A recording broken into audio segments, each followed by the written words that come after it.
হেরে গেছি কিন্তু এখনো হাল ছাড়েনি। এই মনোবলটাই আপনাকে আপনার লক্ষ্যে পৌঁছাবে। তোর সাথে কথা বলতে আমার বড্ড ইচ্ছে হয়, কিন্তু সেই অধিকারটা যে আমি হারিয়ে ফেলেছি। কখনো এমন কাউকে ঠকাতে যেও না যার পুরোটা জুড়ে শুধু তোমার অস্তিত্ব। তাকে ঠকানো মানে নিজেই ঠকে যাওয়া। ভালো থাকুক আমাদের ভালো না রাখা মানুষগুলো, যারা আমাদের একসময় কাঁদতে শিখিয়েছে।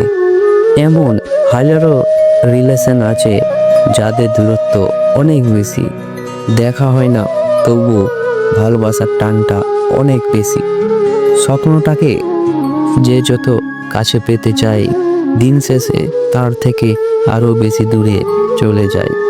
বুকের বাম পাশটা সবার জন্য ব্যথা করে না, আর যার জন্য ব্যথা করে সে তো কখনোই বোঝে না।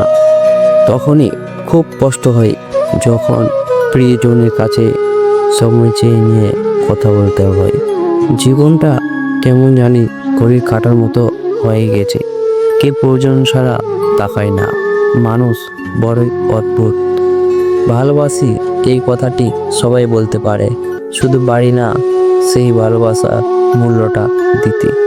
আপনার লাইফে কি এমন কেউ ছিল যার সাথে আগে অনেক কথা হতো কিন্তু এখন আর হয় না? ভিডিওটি ভালো লাগলে অবশ্যই লাইক, কমেন্ট, শেয়ার করবেন। আর হ্যাঁ, এরকম ভিডিও পেতে আমার ইউটিউব চ্যানেলটিকে অবশ্যই সাবস্ক্রাইব করবেন। ধন্যবাদ।